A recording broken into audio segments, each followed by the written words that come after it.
வருங்கால அரசு அதிகாரிகள் அனைவருக்கும் மிகப்பெரிய வணக்கங்கள். நான் தான் உங்களோட எஸ்பி வேலன். இந்த வீடியோல நம்ம சிந்து சமவெளி நாகரிகம் அப்படின்றது எப்படி கிடைச்சது, அதோட முக்கியமான விஷயங்கள் என்ன அப்படின்றது ஃபுல்லா பார்க்க போறோம். வாங்க பார்க்கலாம். சிந்து சமவெளி நாகரிகம் இது ஏன் நமக்கு ரொம்ப முக்கியமா இருக்கு அப்படின்னா, சிலபஸ்ல யூனிட் 4ல ஃபர்ஸ்ட் டாபிக்காவே சிந்து சமவெளி நாகரிகம் தான் இருக்கு. அப்படி இருக்கும் பொழுது இந்த சிந்து சமவெளி நாகரிகம் ஏன் ரொம்ப ரொம்ப முக்கியமானதா இந்தியாவில் கருதப்படுது அப்படின்னா, இந்தியாவில் நகர நாகரிகமா உருவானதுல முதன்மையானது இந்த சிந்து சமவெளி நாகரிகம். அப்போ it is the first urbanised civilisation in India அப்படின்றது ரொம்ப ரொம்ப முக்கியமான விஷயம். எதுக்கு இதுக்கு பேர் சிந்து சமவெளி நாகரிகம் அப்படின்னு சொல்லி வந்துச்சு அப்படின்னா, சிந்து நதி, அதாவது இண்டஸ் அப்படின்னு ஒரு ரிவர் இருக்கு. இந்த சிந்து நதிக்கு ஒரு இடமா உருவானதுனால இந்த நாகரிகத்தை நம்ம சிந்து சமவெளி நாகரிகம் அப்படின்னு நம்ம சொல்றோம். இதோட பீரியட் அப்படின்னு நமக்கு என்னன்னு சொல்லி தெரிய வருது அப்படின்னா 3300 to 1900, அதாவது 3300 இருந்து 1900 பிசிஇ. பிசிஇ அப்படின்னா பொது ஆண்டுக்கு முன்பு, பிஃபோர் காமன் எரா அப்படின்னு சொல்லி சொல்லுவாங்க. ரெண்டாவது இன்னொரு முக்கியமான விஷயம் என்ன அப்படின்னா, இந்த சிந்து சமவெளி நாகரிகம் எந்த காலகட்டத்தை சார்ந்தது அப்படின்னு சொல்லி ஒரு கொஸ்டின் கேட்பாங்க. அப்படி கேட்டாங்க அப்படின்னா it belongs to France age. அதாவது இந்தியாவில் அந்த காலத்தில் காலகட்டங்கள் அப்படின்னு பிரிக்கப்பட்டுச்சு. எப்படிலாம் பிரிச்சாங்க அப்படின்னா, கற்காலம் ஸ்டோன் ஏஜ், பிரான்ஸ் ஏஜ் வெண்கல காலம், இரும்பு காலம் அயன் ஏஜ், இந்த மாதிரிலாம் பிரிச்சாங்க. அப்படி இருக்கும் பொழுது இதுல சிந்து சமவெளி நாகரிகம் அப்படின்றது பிலாங்ஸ் டு பிரான்ஸ் ஏஜ், வெண்கல காலத்தை சார்ந்தது இந்த சிந்து சமவெளி நாகரிகம் அப்படின்றது நமக்கு அறியப்படுது. மூணாவது ரொம்ப முக்கியமா, இந்த சிந்து சமவெளி நாகரிகத்துக்கு இன்னொரு பெயர் இருக்கு. அதுக்கு இன்னொரு பேர் என்ன அப்படின்னா, it is also called as Harappan civilisation அப்படின்னு அழைக்கப்படுது. அதாவது சிந்து சமவெளி நாகரிகம் ஹரப்ப நாகரிகம் என்றும் அழைக்கப்படுகிறது அப்படின்றது மூணாவது பாயிண்ட். ஏன் அப்படி சொல்றாங்கன்னு சொல்லி பார்க்கும்போது, இண்டஸ் வேலி சிவிலைசேஷன் அப்படின்றது நிறைய நகரங்கள் அப்படின்னு அங்க கண்டுபிடிச்சிருக்காங்க அந்த நாகரிகத்துக்குள்ள. அப்படி நிறைய நகரங்கள் கண்டுபிடிக்கப்பட்டதுல முதல்ல கண்டுபிடிக்கப்பட்ட நகரத்தின் பெயர் ஹரப்பா அப்படின்ற ஒரு நகரம். அப்போ முதல்ல கண்டுபிடிக்கப்பட்ட அந்த பெயரை வச்சே நமக்கு இன்னொரு பெயர் அப்படின்றது ஹரப்ப நாகரிகம் அப்படின்னு அறியப்படக்கூடியதா இருக்கு. நெக்ஸ்ட், இப்போ இந்த சிந்து சமவெளி நாகரிகம் அப்படின்றது எப்படி கிடைச்சது அப்படின்னு சொல்லி பார்க்கும்போது, நமக்கு இந்தியாவில் 1861 1861ஆம் ஆண்டு ஆர்கியாலஜிக்கல் சர்வே ஆஃப் இந்தியாவின் தொல்லியல் துறை அப்படின்றது உருவாக்கப்பட்டுச்சு. அதை யார் உருவாக்கணும் அப்படின்னா, அலெக்சாண்டர் கன்னிங்ஹாம் அப்படின்ற ஒருத்தர் உருவாக்குறார். ஆனா அதுக்கு முன்னாடி இருந்தே சிந்து சமவெளி நாகரிகத்தின் அந்த கிடைக்கக்கூடிய வரலாறு அப்படின்றது நமக்கு தொடங்க ஆரம்பிச்சிருச்சு. ஃபர்ஸ்ட் அதுல ரொம்ப முதன்மையானதா 1826 1826ஆம் ஆண்டு நமக்கு ஃபர்ஸ்ட் ஹரப்பா அப்படின்ற பகுதியில் சில ஆதாரங்கள், அதாவது சிந்து சமவெளி நாகரிகத்தை சார்ந்த சில ஆதாரங்கள் கிடைக்குது. அப்ப அந்த ஹரப்பா அப்படின்ற நகரத்தை ஒருத்தர் போய் பார்வையிடுறார், ஒரு ஆங்கிலேயர் ஒருத்தர் போய் பார்வையிடுறார். யார் போய் இந்த ஹரப்பா அப்படின்றத ஃபர்ஸ்ட் பார்வையிடுறா அப்படின்னா, சார்லஸ் மேசன் அப்படின்ற ஒருத்தர் போய் இதை பார்வையிடுறார். சார்லஸ் மேசன் அப்படின்றவர் தான் ஃபர்ஸ்ட் நமக்கு ஹரப்பான்றதை பார்வையிட்டாங்க. நமக்கு இது எக்ஸாம்ல குரூப் 1 எக்ஸாம்ல கூட கொஸ்டினாவும் கேட்டிருக்காங்க, ஈவன் எஸ்எஸ்சி எக்ஸாம்ல கொஸ்டினா கேட்டிருக்காங்க. அப்படி இருக்கும்போது who visited Harappa for the first time அப்படின்னு கொஸ்டின் கேட்டாங்க அப்படின்னா, Charles Mason visited Harappa for the first time அப்படின்னு ஆன்சர். ஆனா இவர் போயிருக்காரு, எதுவும் கண்டுபிடிச்சார் அப்படின்னா பெருசா நிறைய ஆதாரங்கள் கிடைச்சிருக்கு. ஆனா இவரால் பெருசா எதுவும் நமக்கு கண்டுபிடிக்க முடியல. அப்புறம் அதே மாதிரியே நமக்கு அடுத்தது 1831ஆம் ஆண்டு 1831ல அம்ரி அப்படின்னு ஒரு பிளேஸ் இருக்கு. இந்த அம்ரி, இந்த ஹரப்பா இதெல்லாம் எங்க இருக்கு அப்படின்னு சொல்லி பார்க்கும்போது, இதெல்லாம் இப்போ இருக்கக்கூடிய பிரசன்ட் பாகிஸ்தான்ல இருக்கக்கூடிய பிளேசஸ். இந்த அம்ரி அப்படின்ற பிளேசஸ அலெக்சாண்டர் போன்ஸ் அப்படின்ற ஒருத்தர் போய் பார்வையிடுறார். அலெக்சாண்டர் போன்ஸ் அப்படின்ற ஒருத்தர் போய் பார்வையிடுறார்.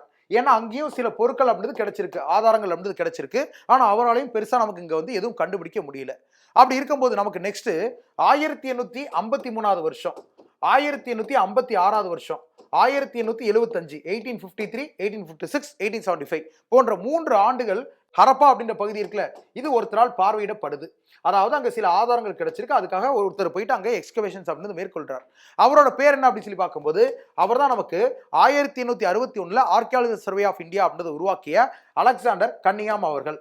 அலெக்சாண்டர் கன்னிங்ஹாம் அவர்கள் ரொம்ப முக்கியமா, இவர் போய் பார்வையிட்டார். எதுவும் பெருசா கிடைச்சது அப்படின்னா நிறைய ஆதாரங்கள் அப்படின்றது கிடைச்சது. ஆனா அதை வச்சு இவரால இங்க ஒரு நாகரிகம் இருக்கு அப்படின்னு சொல்லி கண்டுபிடிக்க முடியல. ரொம்ப முக்கியமா பார்க்கணும் அப்படின்னா, இந்த நேரத்துல நமக்கு 1856 1856ஆவது வருஷம் லாகூர் அப்படின்ற ஒரு பகுதியிலிருந்து, லாகூர் அப்படின்ற பகுதியிலிருந்து கராச்சி அப்படின்ற ஒரு பிளேஸுக்கு ஒரு ரயில்வே தண்டபாலம், அதாவது நமக்கு ரயில்வே ட்ராக் அப்படின்னு சொல்லி சொல்லுவோம்ல, தொடர்வண்டி பாதை அப்படின்னு சொல்லி சொல்லுவோம்ல, அந்த மாதிரி ஒரு ரயில்வே தண்டபாலம் அப்படின்னு அமைக்கிறாங்க. அப்படி அமைக்கும் போது இந்த லாகூர்ல இருந்து கராச்சி போற வழியில ஹரப்பா அப்படின்ற பிளேஸ் அங்கதான் இருக்கு. அப்படி அந்த தொடர்வண்டி பாதை அமைக்கிறதுக்காக குழிலாம் தோண்டும் போது நிறைய செங்கல் அப்படின்றது உள்ள இருந்து கிடைக்குது. அப்போ கீழே ஏதோ ஒரு நகரமோ ஏதோ ஒரு வீடோ ஏதோ இருக்குது அப்படின்ற மாதிரி தெரியாம அவங்க அதுக்கு மேலேயே அந்த தொடர்வண்டி பாதை அப்படின்றது அமைச்சிட்டாங்க. அப்ப இந்த மாதிரி விஷயம் காரணத்தினால நமக்கு நிறைய ஆதாரங்கள் அப்படின்றது கிடைக்க வந்தும் நமக்கு இங்க ஒரு நாகரிகம் இருக்கு அப்படின்றத யாருமே கண்டுபிடிக்கல. அப்ப இது யார் கண்டுபிடிக்கிறது முக்கியமான காரணமா இருக்கான்னு சொல்லி பார்க்கும்போது, 1920 1920ல ஆர்கியாலஜிக்கல் சர்வே ஆஃப் இந்தியா இருக்குல்ல, ஏஎஸ்ஐ இந்திய தொல்லியல் ஆராய்ச்சி இருக்குல்ல, அதுக்கு ஒருத்தர் டைரக்டர் ஆகிறார். அவரோட பேர் என்ன அப்படின்னா, அதாவது இயக்குனர் ஆகிறார். அவரோட பேரு சர் ஜான் மார்ஷல் அப்படின்றது அவரோட பேரு. இந்த ஜான் மார்ஷல் அவர்கள் தான் கிடைச்சிருக்கக்கூடிய ஆதாரங்கள் எல்லாத்தையும் பார்த்துட்டு இங்க எக்ஸ்கவேஷன்ஸ் பண்ணுங்க அப்படின்னு ஒரு உத்தரவு கொடுக்கிறார். அதாவது எங்கெல்லாம் ஆதாரங்கள் அப்படி கிடைச்சதோ ஆதாரம் கிடைச்ச எல்லா பகுதியும் நீங்க அகழ்வாராய்ச்சிகள் மேற்கொள்ளுங்கன்னு சொல்லிட்டு இவர் தான் உத்தரவு கொடுக்கிறார். இவர் உத்தரவின் அடிப்படையில் ஒவ்வொரு பகுதியிலும் போயிட்டு தொல்லியல் அகழ்வாராய்ச்சிகள் அப்படி நடத்தப்படுது. அப்படி நடத்தப்பட்டப்போ நமக்கு ஃபர்ஸ்ட் 1921 வருஷம் ஹரப்பா அப்படின்ற ஒரு பிளேஸ் கண்டுபிடிக்கப்படுது. ஹரப்பா அப்படின்ற ஒரு பிளேஸ் கண்டுபிடிக்கப்படுது. அதாவது எப்படி கண்டுபிடிச்சாங்க அப்படின்னா, ஹரப்பான்றதுக்கு மீனிங்கே என்ன அப்படின்னா பரீடு சிட்டி, புதையுண்ட நகரம் அப்படின்னு சொல்லுவாங்க. அதாவது நம்ம மணல் அப்படின்றது இப்படி நார்மலான ஒரு கிரவுண்ட் இருக்கு அப்படின்னா அதுக்கு கீழே தான் இந்த நகரம் அப்படின்றது கண்டுபிடிக்கப்பட்டிருக்கு. அதாவது மிகப்பெரிய வீடுகள், மிகப்பெரிய கிரானரிஸ், தானிய களஞ்சியங்கள், பல்வேறு விதமான ஆதாரங்கள் அப்படின்றது இங்க ஹரப்பா அப்படின்ற பகுதியில் கிடைச்சிருக்கு. ரொம்ப முக்கியமா இதை கண்டுபிடிச்சவர் யாருன்னு சொல்லி பார்க்கும்போது, இது கண்டுபிடிக்கிறதுக்கு காரணமாக இருந்தவர்கள் சர் ஜான் மார்ஷல். இதை கண்டுபிடிச்சவர் யார் அப்படின்னு சொல்லி பார்க்கும்போது தாயாராம் ஷாஹினி அப்படின்றவர் இதை கண்டுபிடிச்சார். தாயாராம் ஷாஹினி அப்படின்றவர் இதை கண்டுபிடித்தார் 1921 வருஷம். ரொம்ப முக்கியமா எந்த நதிக்கரையோரத்தில் கண்டுபிடிக்கப்பட்டிருக்கு அப்படின்னு சொல்லி பார்க்கும்போது உங்களுக்கு தெரியும். ஓகே, அங்க ஹரப்பா அப்படின்ற ஒரு பிளேஸ் இருக்கா. இந்த ஹரப்பா அப்படின்ற பிளேஸ் ராவி அப்படின்ற ஒரு நதிக்கரையோரமா அமைஞ்சிருக்கு. ரொம்ப முக்கியமா ராவிக்கும் இண்டஸ்க்கும் என்ன சம்மந்தம் இருக்கு அப்படின்னா, சிந்து நதி அப்படின்றது உருவாகி வரும்பொழுது இந்தியாவிலிருந்து பாகிஸ்தான் பக்கம் போகும்போது 5 கிளை நதிகளா பிரியும். ராவி, ஜீலம், செனாப், சட்லஜ், பிஎஸ் அப்படின்னு 5 கிளை நதிகளா பிரியும். அப்போ சிந்து நதியோட ஒரு கிளை நதியான ராவி நதிக்கரையோரத்தில் இந்த ஹரப்பா அப்படின்ற நகரம் முதல்ல 1921 வருஷம் நமக்கு தாயாராம் ஷாகினி என்பவரால் கண்டுபிடிக்கப்படுது. ஹரப்பா அப்படின்றதுக்கு மீனிங் என்ன அப்படின்னு பார்த்தீங்கன்னா பரீட் சிட்டி, புதையுண்ட நகரம் அப்படின்றது மீனிங். அடுத்து நமக்கு ரொம்ப முக்கியமா 1922 வருஷம் 1922ல இண்டஸ் வேலி சிவிலைசேஷனோட இன்னொரு பிளேஸ், அதாவது ரெண்டாவது ஒரு நகரம் கண்டுபிடிக்கப்படுது. அந்த நகரத்தின் பெயர் அப்படின்றது மொஹஞ்சதரோ அப்படின்றது அந்த நகரத்தின் பெயர். இந்த மேப்ல கூட இருக்குங்க. மொஹஞ்சதரோ அப்படின்றது உங்களுக்கு இங்க இருக்குது. ஸோ இந்த மொஹஞ்சதரோ அப்படின்றது நமக்கு ரெண்டாவது கண்டுபிடிக்கப்படுது 1922 வருஷம். இது எந்த நதிக்கரையோரமா கண்டுபிடிக்கப்படுது அப்படின்னா, இது belongs to Indus river bank, அதாவது சிந்து நதிக்கரையோரத்தில் கண்டுபிடிக்கப்பட்ட நகரம் மொஹஞ்சதரோ அப்படின்ற நகரம் இரண்டாவதா கண்டுபிடிக்கப்படுது. இதை யார் கண்டுபிடிச்சா அப்படின்னு சொல்லி பார்க்கும்போது நமக்கு ஆர்டி பானர்ஜி அவர்கள் இதை கண்டுபிடிக்கிறாங்க. ஆர்டி பானர்ஜி அப்படின்றவர் இதை நமக்கு கண்டுபிடிக்கிறார். மொஹஞ்சதரோ அப்படின்ற பகுதியை கண்டுபிடிக்கிறார். இப்போ மொஹஞ்சதரோ அப்படின்றதுக்கு மீனிங் என்ன அப்படின்னு சொல்லி பார்க்கும்போது, இந்த ஹரப்பா, இந்த மொஹஞ்சதரோ இது எல்லாமே சிந்தி மொழி அப்படின்ற ஒரு மொழியிலிருந்து எடுக்கப்பட்ட வார்த்தைகள். ஹரப்பா அப்படின்னா சிந்தி மொழியில புதைந்த நகரத்துக்கு ஹரப்பாம்பாங்க. அப்போ நம்ம அப்படி பேர் வச்சுக்கிட்டோம். மொஹஞ்சதரோ அப்படின்னா மவுண்ட் ஆஃப் டெட், இடுகாடுகளின் மேடு அப்படின்னு சொல்லுவாங்க.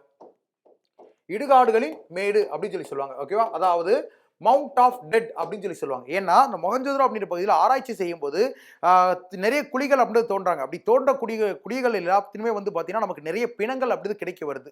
ஸோ எங்கே போய் நமக்கு குழி தோண்டினாலும் இந்த மாதிரி பிணங்களாக கிடைக்கிறதுனால மவுண்ட் ஆஃப் டெட் அப்படின்னு சொல்லிட்டு மொஹஞ்சதரோ அப்படின்னு சொல்லி பேர் அப்படின்றது இட்டிருக்காங்க. நமக்கு இடுகாடுகளின் மேடு அப்படின்றது அர்த்தம்.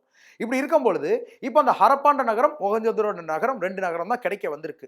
இதுல இருந்து நிறைய ஆதாரங்கள் அப்படின்றது கிடைக்கும். ஏன்னா ரெண்டுமே பெரிய நகரங்கள். இதுல மொஹஞ்சதரோ பார்த்தீங்கன்னா ரொம்ப முக்கியமானது, இண்டஸ் வேலி சிவிலைசேஷன்ல நிறைய பகுதிகள் கண்டுபிடிக்கப்பட்டிருக்கு. ஹரப்பா, மொஹஞ்சதரோ, லோத்தல், காலிபங்கன், ராக்கி கர்கி, இந்த மாதிரி நிறைய பகுதிகள் கண்டுபிடிக்கப்பட்டிருக்கு. அப்படி கண்டுபிடிக்கப்பட்டதிலேயே மிகப்பெரிய நகரம் எது, இண்டஸ் வேலி சிவிலைசேஷன்ல லார்ஜஸ்ட் சைட் எது அப்படின்னா மொஹஞ்சதரோ தான். இங்க நிறைய ஆதாரங்கள் எல்லாமே கிடைக்க வருது. இப்போ இந்த ஹரப்பால இருக்கக்கூடிய ஆதாரங்கள், இந்த மொஹஞ்சதரோல இருக்கக்கூடிய ஆதாரங்கள், இது எல்லாத்தையும் ஒருத்தர் கம்பேர் பண்ணி பார்க்கிறார். யாருன்னு சொல்லி பார்க்கும்போது ஏஎஸ்ஐக்கு டைரக்டரா இருக்கக்கூடிய சர் ஜான் மார்ஷல் அவர்கள் இதை ஒப்பிட்டு பார்க்கிறார். ஒப்பிட்டு பார்க்கும்போது கிட்டத்தட்ட ரெண்டுமே ஒரே மாதிரி நாகரிகத்தை சார்ந்ததா இருக்கு. அப்போ இவர் 1924 ஆண்டு ஒரு விஷயத்தை அறிவிக்கிறார். யாரு, நம்மளோட சர் ஜான் மார்ஷல் அவர்கள் அறிவிக்கிறாங்க. என்னன்னு சொல்லி பார்க்கும்போது நமக்கு ஹரப்பான்ற ஒரு நகரம், மொஹஞ்சதரோன்ற ஒரு நகரம், இந்த மாதிரி 2 நகரங்கள் கண்டுபிடிக்கப்பட்டிருக்கு. இந்த 2 நகரத்தில் கிடைச்சக்கூடிய ஆதாரங்கள் எல்லாமே ஒரே மாதிரி தான் இருக்கு. இந்த 2 நகரங்களும் சிந்து நதி அப்படின்னு நதியை அடிப்படையாக தான் வச்சு இருக்குது. அப்போ இந்த ரெண்டுமே ஒரே நாகரிகத்தை சார்ந்தது. அது இண்டஸ் வேலி சிவிலைசேஷன், அதாவது சிந்து சமவெளி நாகரிகத்தை சார்ந்தது அப்படின்னு சொல்லிட்டு ஒரு விஷயத்தை அறிவிக்கிறார். இப்படிதான் நமக்கு சிந்து சமவெளி நாகரிகம் அப்படின்றது நமக்கு உருவாகுது. இதை கண்டறிவதற்கு முக்கியமான காரணமாக இருந்தவர் சர் ஜான் மார்ஷல் அவர்கள். இப்போ இந்த 2 பிளேசஸ் தான் கண்டுபிடிச்சாங்களா அப்படின்னு சொல்லி பார்க்கும்போது, இந்தியா அப்படின்றது சுதந்திரம் பெறதுக்கு முன்னாடி, அதாவது பிஃபோர் 1947 ஆகஸ்ட் 15க்கு முன்னாடி கண்டுபிடிக்கப்பட்ட 2 நகரங்கள் அந்த ஹரப்பா, இந்த மொஹஞ்சதரோ. இதுக்கப்புறம் நமக்கு நிறைய நகரங்கள் கண்டுபிடிச்சிருக்காங்க. அதாவது இந்தியா அப்படின்றது சுதந்திரம் அடைந்ததுக்கு அப்புறம் நிறைய நகரங்கள் கண்டுபிடிச்சிருக்காங்க. ரொம்ப முக்கியமா இந்த ஹரப்பா, இந்த மொஹஞ்சதரோ ரெண்டுமே இப்ப இருக்கக்கூடிய பிரசன்ட் பாகிஸ்தான்ல இருக்கு. அப்ப இந்தியால பிளேசஸ் அப்படின்றது இல்லையா அப்படின்னு சொல்லி பார்க்கும்போது, இந்தியால முக்கிய நகரங்கள்ல 6 நகரங்கள் இந்தியால இருக்கு. அது என்னன்னு சொல்லி பார்க்கும்போது, ஃபர்ஸ்ட் நமக்கு காலிபங்கன் அப்படின்ற ஒரு பிளேஸ் ராஜஸ்தான் மாநிலத்தில் இருக்கு. அடுத்து நமக்கு லோத்தல் அப்படின்ற ஒரு பிளேஸ் குஜராத் மாநிலத்தில் இருக்கு.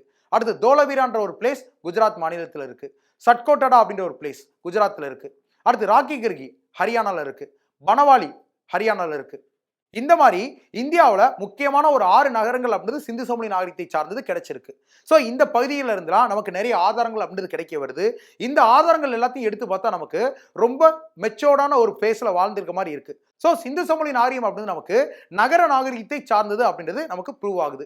ஸோ இந்தியாவோட ஃபர்ஸ்ட் அர்பனைஸ்டு சிவிலைசேஷன் அப்படின்றது இந்த இண்டஸ் வேலி சிவிலைசேஷன் தான். இதுல கண்டுபிடிக்கப்பட்ட முதல் நகரம் அப்படின்றது ஹரப்பா, 2வது நகரம் மொஹஞ்சதரோ. ஸோ இந்த வீடியோல இருக்கக்கூடிய முக்கியமான விஷயங்கள் எல்லாமே நமக்கு ரிப்பீட்டடா எக்ஸாம்ஸ்ல கேட்டிருக்கக்கூடிய விஷயங்களா இருக்கு.